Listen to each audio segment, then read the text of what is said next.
नमस्कार, कैसे हैं आप लोग। उम्मीद करता हूं कि आप लोग बहुत बेहतर होंगे।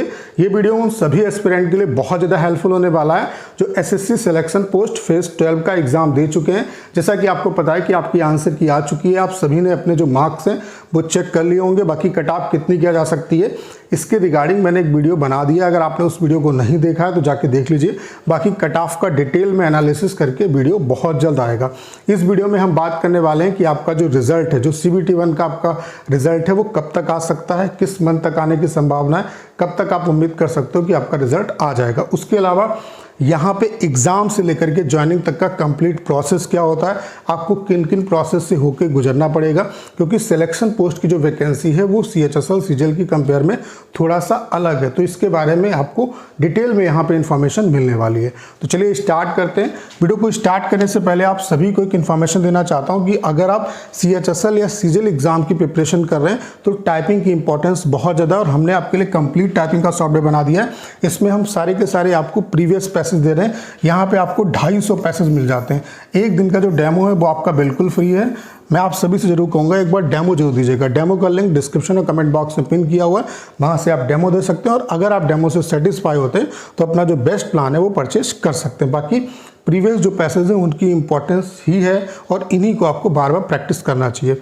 सबसे पहले आपको ये समझना होगा कि जो सिलेक्शन पोस्ट की वैकेंसी है, यहाँ पे डिफरेंट डिपार्टमेंट में डिफरेंट पोस्टें निकलती हैं। ऐसा नहीं है कि CGL या CHSL की तरीके से किसी एक डिपार्टमेंट में बहुत ज़्यादा, जैसे CGL में क्या होता है कि इनकम टैक्स डिपार्टमेंट में आपको 2000 के आसपास वैकेंसी दिख जाएंगी, एक्साइज में दिख जाएंगी, ऑडिटर में दिख जाएंगी। यहाँ पे क्या होता है कि सिलेक्शन पोस्ट का मतलब यही होता है कि हर एक डिपार्टमेंट से जो कुछ वैकेंसी है, जो CHSL CGL या जो अदर एग्ज़ाम है उनके थ्रू नहीं भरी जाती है, वो सारी वैकेंसी यहाँ पे भरी जाती है। तो यहाँ पे क्या है कि किसी डिपार्टमेंट में हो सकता है 50 वैकेंसियाँ, किसी डिपार्टमेंट में 60 वैकेंसियाँ, इस तरीके से वैकेंसी आपकी थोड़ी जो वैकेंसी वो आती है। इसलिए यहाँ पे एक्चुअल पोस्ट वाइज जो कट ऑफ है वो प्रेडिक्ट कर पाना बहुत ज़्यादा मुश्किल है। तो यहाँ पे क्या है कि एक रेंज बताई जा सकती है कि इस रेंज से इस रेंज तक अगर आपके मार्क्स आ रहे हैं तो आपका सिलेक्शन हो जाएगा। उसके अलावा जो यहाँ पे वैकेंसी आती हैं वो रीजन वाइज आती हैं, जैसे कि NR में आएंगी, CR में आएंगी, WR में आएंगी। तो आप क्या है कि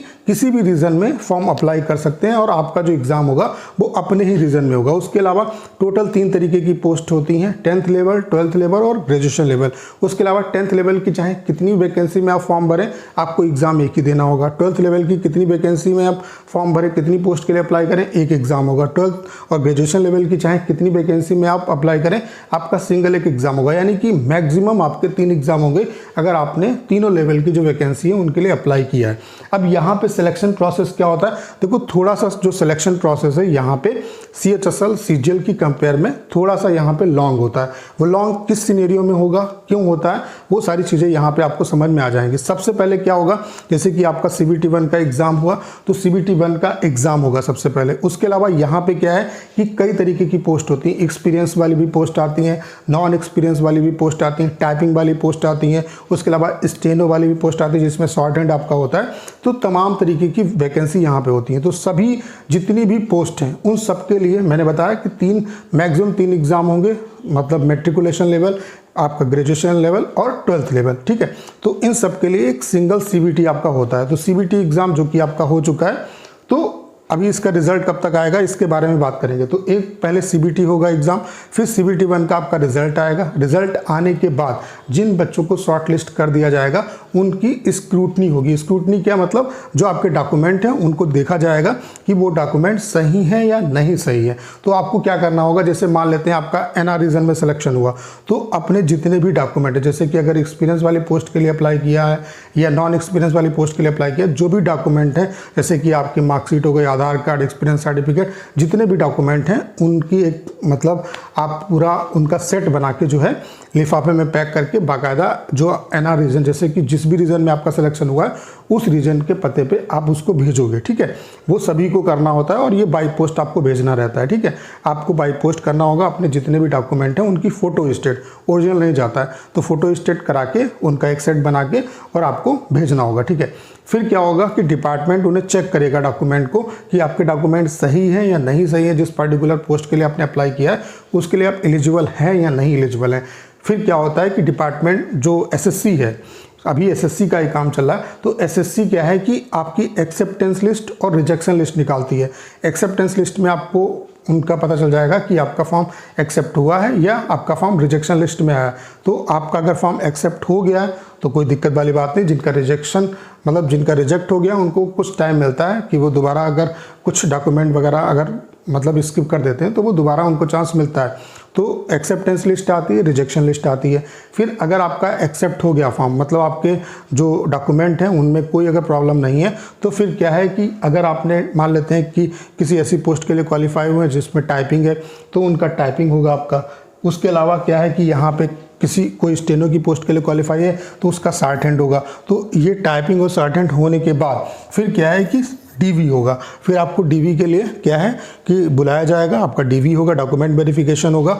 उसके बाद डीवी होने के बाद क्या है कि आपका देन फाइनल जो रिजल्ट है वो डिक्लेयर होगा। तो ये कंप्लीट प्रोसेस आप खुद सोच सकते हो कि इसमें टाइम लगता है। सबसे पहले आपका CBT 1 का रिजल्ट आएगा, फिर स्क्रूटनी होगी, स्क्रूटनी में फिर एक्सेप्टेंस और रिजेक्शन लिस्ट आएंगी, उसके बाद टाइपिंग होगा आपका, फिर उसके बाद क्या है डीवी होगा, देन आपका फाइनल रिजल्ट आएगा। और फाइनल रिजल्ट आने के बाद फिर वही सेम प्रोसेस है कि जिस डिपार्टमेंट में आपका सिलेक्शन हुआ है, जो पर्टिकुलर डिपार्टमेंट आपको मिला है वो डोजियर एसएससी उस डिपार्टमेंट को भेज देगी। फिर आगे से एसएससी की जिम्मेदारी खत्म, फिर डिपार्टमेंट का काम शुरू होगा। फिर वो आपका जो भी आपके अटेस्टेशन फॉर्म वगैरह है वो निकालेगा, उसमें मेडिकल सर्टिफिकेट, पुलिस वेरिफिकेशन किस आपको एडिस पे कराना है, वो सारा प्रोसेस आपका जिस तरीके से ज्वाइनिंग का प्रोसेस होता है वो सेम उसी तरीके से आपका वर्क करेगा। तो ये कंप्लीट प्रोसेस आपको समझ में आ गया कि एग्ज़ाम से लेकर के ज्वाइनिंग तक क्या प्रोसेस होता है। सबसे पहले CBT 1 का रिजल्ट आएगा, CBT 1 देना, फिर CBT 1 का रिजल्ट आएगा, फिर स्क्रूटनी होगी, फिर एक्सेप्टेंस रिजेक्शन लिस्ट आएगी, फिर आपका टाइपिंग अगर है तो टाइपिंग होगा, जिसमें कोई भी एक्सपीरियंस या कोई भी टाइपिंग नहीं मांगा उनका डायरेक्ट डीवी होगा। फिर डीवी होने के बाद देन आपका फाइनल जो रिजल्ट है वो डिक्लेयर होगा। अब बात कर लेते हैं कि आपका जो रिजल्ट है वो कब तक आ सकता है।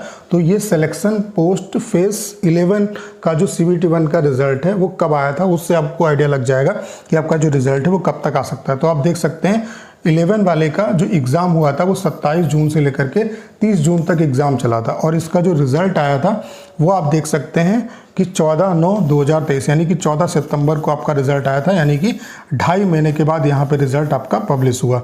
आपका जैसा कि आपको पता है कि आपका जो एग्ज़ाम है वो आई थिंक जो है 20 जून तक चला है। आपका जो एग्ज़ाम है वो 20 जून तक चला है। तो आप ये मान के चल सकते हो कि जुलाई अगस्त यानी कि सितंबर के फर्स्ट वीक में आपका फर्स्ट वीक तक आपका जो रिज़ल्ट है वो आने की संभावना है। इससे पहले बहुत कम उम्मीद है, क्योंकि रिज़ल्ट यहाँ पे अमूमन जो CHSL CGL है उनकी कंपेयर में थोड़ा सा डिले होता है यहाँ पे। तो 2.5 महीने का टाइम लगभग आपका लग जाएगा। तो 20 जून से आप 2.5 महीने ले लो, यानी कि आपका जुलाई अगस्त सितंबर के फर्स्ट वीक तक आपके आने की संभावना है। सितंबर के फर्स्ट वीक तक आपका जो रिज़ल्ट है वो आ जाएगा। ठीक है, तो इतना आपको इंतजार अभी करना पड़ेगा। उसके बाद क्या है कि फिर आपका डॉक्यूमेंट आपको स्क्रूटनी के लिए भेजने होंगे, फिर वही सेम प्रोसेस आपका काम करेगा। तो उम्मीद करता हूँ कि सारी जानकारी आप बहुत अच्छे तरीके से समझ पाए होंगे। बाकी अगर आप CHSL CGL एग्ज़ाम की प्रिपरेशन कर रहे हैं तो ये आपके लिए हमने कंप्लीट टाइपिंग का सॉफ्टवेयर बना दिया है। इसका इंटरफेस बिल्कुल SSC CHSL CGL जैसा है। उसके अलावा यहाँ पे हम आपको 250 पैसे दे रहे हैं। बाकी जो लेटेस्ट वाले पैसेज हैं वो भी हम यहाँ पे आपको बहुत जल्द प्रोवाइड करा देंगे। एक दिन का जो डेमो है वो आपका बिल्कुल फ्री है। मैं आप सभी से जरूर कहूँगा एक बार डेमो जो दीजिएगा। डेमो का लिंक डिस्क्रिप्शन और कमेंट बॉक्स में पिन किया हुआ है, वहाँ से आप डेमो दे सकते हैं। और अगर आप डेमो से सेटिस्फाई होते हैं तो अपना जो बेस्ट प्लान है वो परचेज कर सकते हैं। उम्मीद करता हूँ सारी जानकारी आप बहुत अच्छे तरीके से समझ पाए होंगे।